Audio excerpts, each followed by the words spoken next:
मुखिया मुख सो चाहिए, खान पान को एक, पालहि पोसहि सकल अंग, तुलसी सहित विवेक। तुलसीदास जी महाराज जी लिखते हैं कि मुखिया मुख जैसा होना चाहिए। जैसे हम मुख से भोजन करते हैं तो वही भोजन हमारे पूरे शरीर का पालन पोषण करता है। इसी तरह से घर परिवार में मुखिया होता है, गांव में मुखिया होता है, उनको वैसा ही होना चाहिए। जैसा वो करते हैं घर में वैसा ही होता है। मुखिया अगर सबके साथ प्रेम का बर्ताव करता है, सब में समानता रखता है, तो वो घर परिवार आनंद में रहता है। अगर मुखिया पक्षपात करता है, भेदभाव करता है, तो वही घर नरक बन जाता है। इसलिए मुखिया को बड़े ही विवेक के साथ काम करना चाहिए। सबके साथ प्रेम का बर्ताव रखे, सबके साथ समानता का बर्ताव रखे। मुखिया को चाहिए कि वो सही को सही कहे और गलत को गलत कहे। अगर वो पक्षपात करता है, सही को गलत बताता है और गलत को सही करता है, तो उस घर का विनाश निश्चित है। इसलिए मुखिया को बड़ा ही सोच समझ करके चलना चाहिए। भगवान से हरदम प्रार्थना करें, हे नाथ हमें सद्बुद्धि दो, सद्विचार दो, ताकि संसार की बुराई से बचें। ऐसे भगवान से कातर स्वर से प्रार्थना करनी चाहिए। और भगवान ने जैसी ड्यूटी दी है उसको बड़ी सावधानी के साथ करनी चाहिए। अगर हम ड्यूटी में सावधानी नहीं रखते हैं तो विनाश निश्चित है। इसलिए जो भी भगवान ने ड्यूटी दी है उसको बड़ी सावधानी के साथ करनी चाहिए।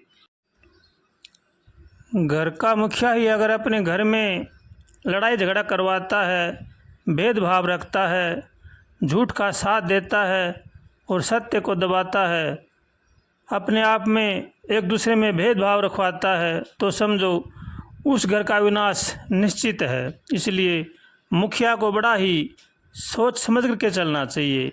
सबके साथ प्रेम का बर्ताव रखे, सब में समानता का बर्ताव रखे और भगवान से हरदम प्रार्थना करे। अपने घर परिवार को चलाने के लिए अनेक प्रकार के कष्ट सहने पड़ते हैं, उनको सहना भी चाहिए।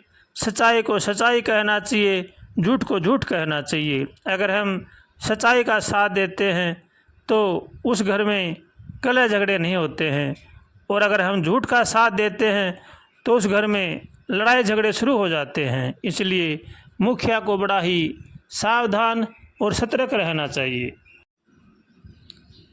किसी को गलत राय भी नहीं देना चाहिए। गलत राय देना भी महान पाप है। आज हमारे घर परिवार में, गांव में आपस में लड़ाई झगड़े हो रहे हैं, आपस में मनमुटाव हो रहे हैं, ये इसी का ही कारण है। यह है राग द्वेष का कारण। राग द्वेष बड़ा ही भयंकर बीमारी है, इससे बचना चाहिए और भगवान से हरदम प्रार्थना करनी चाहिए, क्योंकि सब भगवान के हैं, सब में भगवान हैं। ऐसा अगर सोचकर हम काम करते हैं तो सब काम अच्छे अच्छे होते हैं। अगर हम एक दूसरे के साथ राग द्वेष करते हैं, लड़ाई झगड़ा कराते हैं, क्लेश कराते हैं, तो वो महान विपत्ति के कारण बन जाते हैं। इसलिए इनसे बचना चाहिए और हरदम भगवान से प्रार्थना करनी चाहिए, हे नाथ सबको सद्बुद्धि दो, सबको सुविचार दो, सबका कल्याण हो, सबका भला हो, ऐसा मन में सोचना चाहिए और भगवान की शरण में रह करके भगवान का भजन करना चाहिए। अगर हम ऐसा करते हैं तो जीवन में आनंद ही आनंद है। अगर हम ऐसा नहीं करते हैं तो चाहे लाख कोशिश करो, हम जीवन में सुख शांति से नहीं रह सकते। सुख शांति से तो वही रह सकते हैं जो दूसरों को सुख शांति देखना चाहते हैं, दूसरों को अच्छा देखना चाहते हैं, ये वही सुख शांति से रह सकते हैं। इसलिए सबका भला सोचना चाहिए, सबका भला करना चाहिए और भगवान की शरण में रह करके भगवान का भजन करना चाहिए। श्रीमन्नारायण नारायण नारायण हरि, श्रीमन्नारायण नारायण नारायण हरि, श्रीमन नारायण नारायण नारायण हरि श्रीमन नारायण नारायण नारायण हरि।